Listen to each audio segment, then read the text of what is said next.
welcome back to another video. All right, as you guys saw in the intro, I got myself a ghost key, and it was something overdue.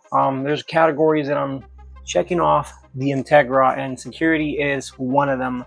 Obviously, I got a Syrian column covered, or the clamshell, like that they like to call it, because the one that I have is beige or tan, and I painted it and it didn't really quite came out like I wanted to, so I just went ahead and just upgraded and got one. This is actually, I believe, from a 94, but still it's the black color that I need, and even has this little fancy thing. I think that's from the security. Overall, it's not too bad. I got this off of eBay, about 65 bucks, so it's the cheapest one that I saw in there. And then obviously you got the JDI goes push start button in here, and I can't wait to install this. It wasn't too bad. I think with a discount I was able to get it for like $139 or so, I guess I saved myself about 10 bucks or so, and it was free shipping, so cannot beat that. And I'm super stoked to have this. I was also debating back and forth if I should eliminate the steering key area, the ignition area, and because I wanted my steering wheel to be locked. But just to get away from those hassles, I'm just going to eliminate it all completely and going to be going fully on this, committed. Obviously, I'm going to go with the button on this side. I have the standard one that it brings with the light, with the white light instead of the red. I don't care as long as it's not blue or purple or any other color other than maybe white. I don't know, maybe in the future, because it's not too bad. It's like less than 10 bucks if you want to upgrade. Maybe get like the S2000 style one, which is really nice, or just get the one with the red LED. But I mean, I really could care less. It's the white one. So for night, I guess, applications, it will let me visually see the actual button, I guess. So it's whatever. But yeah, like let's get right. So I'm gonna start off by disconnecting the negative terminal. I'm pretty sure this is not new. A lot of new cars, you have to wait a little bit because the capacitors still have charge in them, but I'm going to disconnect that, maybe leave it off for about 5 minutes or so, let those capacitors completely drain, and then we're going to tackle the inside.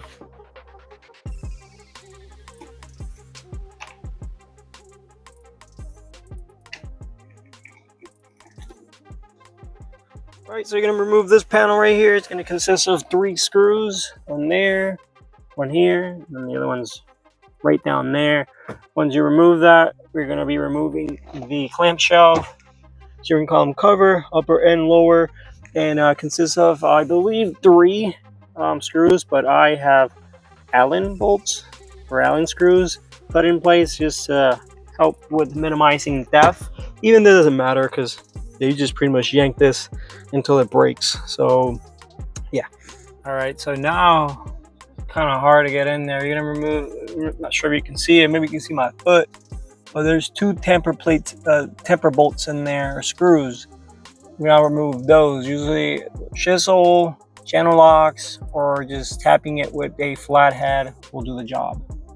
All right, so I'm not gonna lie, it was a pain in the butt, and these are the tools that help me get that crap off. I'll show you real quick inside, but I see chisels are nice. It's kind of like pretty much what helped me.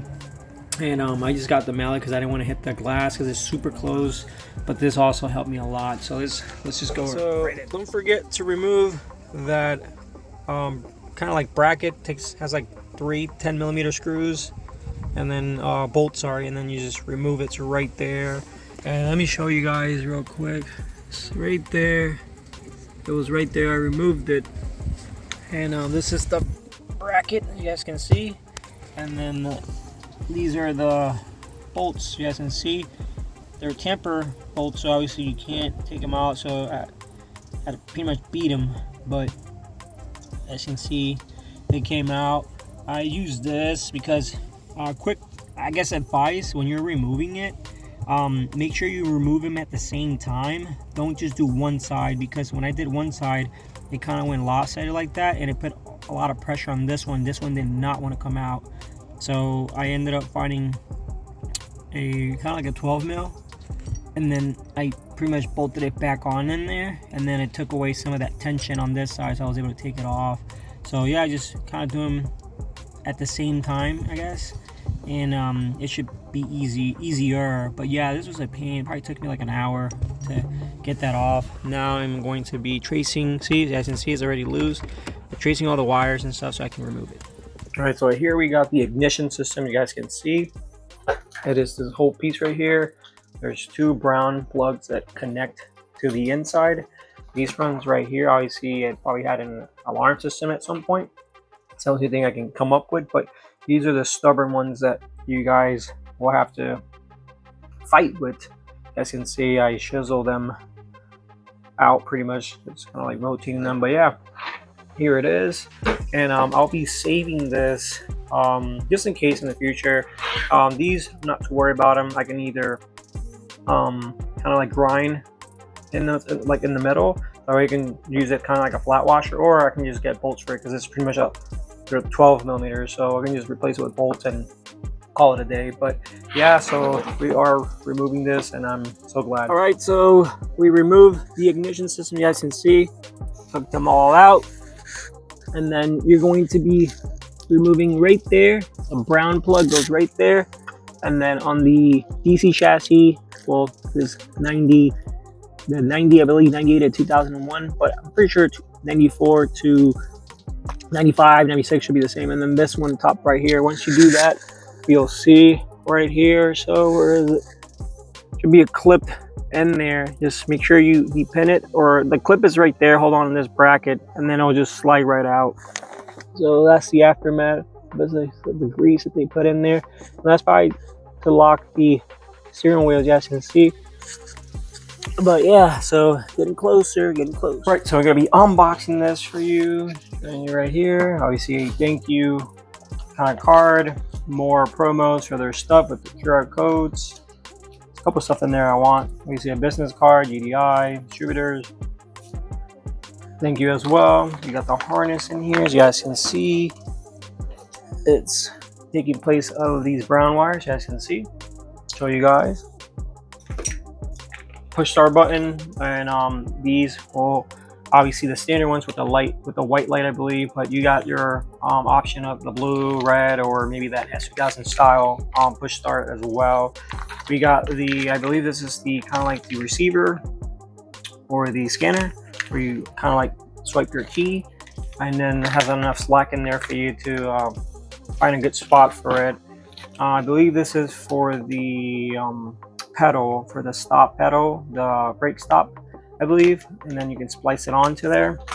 And then we got the brains in here, which is the ghost box itself, and then it has the keys. You guys can see the keys on the side for you to scan them as well. I also seen they have one that you can put on your phone. I'm gonna look into that one. That's pretty cool. We got that right there. That's all brains. User manual. You guys are confused on how to set it up because it has a lot of cool stuff in there on settings and stuff like that, you guys can see. And then we got some cool little stickers in here, so pretty cool. So that's just pretty much unboxing it. All right, so we're going to be installing the push start button. As you guys can see, you got these little tabs in here that you kind of bent and stuff like that. So go ahead and take this off so that way I can feed it through my clamp here, my column clamp. As you can see here, steering column lower cover. Essentially, you're just gonna insert it in here because this is where I want to mount it. You can mount it wherever you want, but that's the place I want to mount it. Slide it in here, as you'll see, and this will go on to the brains. And then these tabs, you have to fold them inside.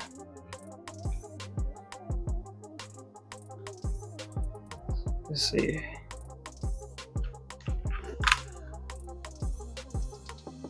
I have to fold them a little bit more.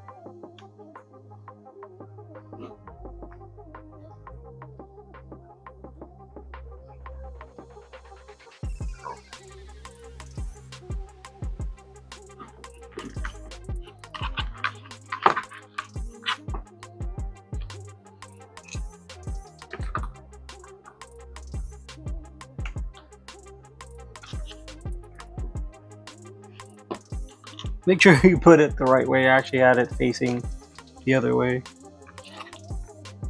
And then pretty much it. So push it in there, and that's it. And then there you go. You guys can see that's the finished product, the inside. Use one of these. Obviously needing those pliers, it was a lot helpful. I mean, you can use your fingers, but it is kind of annoying to put. And I have the seal in there as well. All right, so we got the JDI harness in here. As you guys can see, very easy. So what we're gonna do is we're going to, sorry for the mic, it's in the way. Connect this one up here. It's gonna go up here.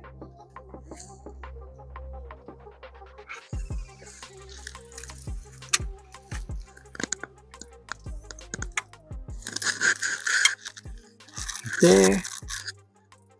And then this one's gonna go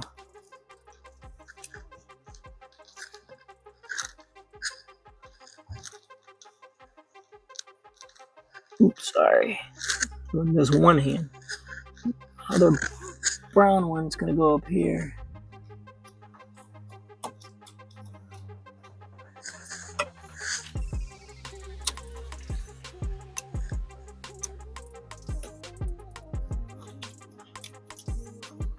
Sorry, I need both of them. So far, this is what we got. Let me see if I can turn the flash on. There you go. I put it discreetly in here. It's the best I can find. Connected it. They're pretty much self-explanatory. The orange one's going to go to the brake switch and the brake pedal. Obviously, this is the ground, which we're going to be locating in here. We're going to leave that for one of the last pieces connecting the RFI. This is the harness, you guys can see. Don't mind this. This is from my auto manual. And then here you guys can see the brake switch. That was a pain in the butt to do. Make sure that you locate the perspective one. If you have an Integra, it's going to be a dark green and white wire, which is that one right there. It's pretty thick. Pause. But we're going to go ahead and connect this back up. All right, so I am buttoning up everything up. As you guys can see, I'm going to put this back in here. So I have to find a place to put the kind of like the scan, and then we'll turn it on. All right, so it's almost nighttime. Ran out of a lot of time because I was figuring out a lot of stuff, but we went ahead and got it installed. Went ahead and tucked the scanner. I put it in an area, so I guess I don't want people to know, but somewhere in this facility, got the button all sorted out. Now, something that I wanted to add, which I'm not too sure, but once you remove the ignition, the complete, like all the ignition, you lose access to both these bolts up. And you guys can see, I don't have to put this bolt from what I'm looking at, but I was able to strip my ignition because I'm not going to need it no more, and that was a pain. Went ahead and installed it back up, and now I have a bolt on this side. And then obviously this side is not affected, but I am missing this. As you guys can see, I don't have no backing on the back in order for me to put a bolt. But other than that, we went ahead and got it done. So that was nice. So yeah, so let's go ahead and give it a start. All right, so a moment of truth. Let's see if everything worked out. You're going to go ahead, get the seat a little bit forward, went ahead and clean everything up. We got the scanner here, so there you go. Brake, clutch, make sure. Perfect.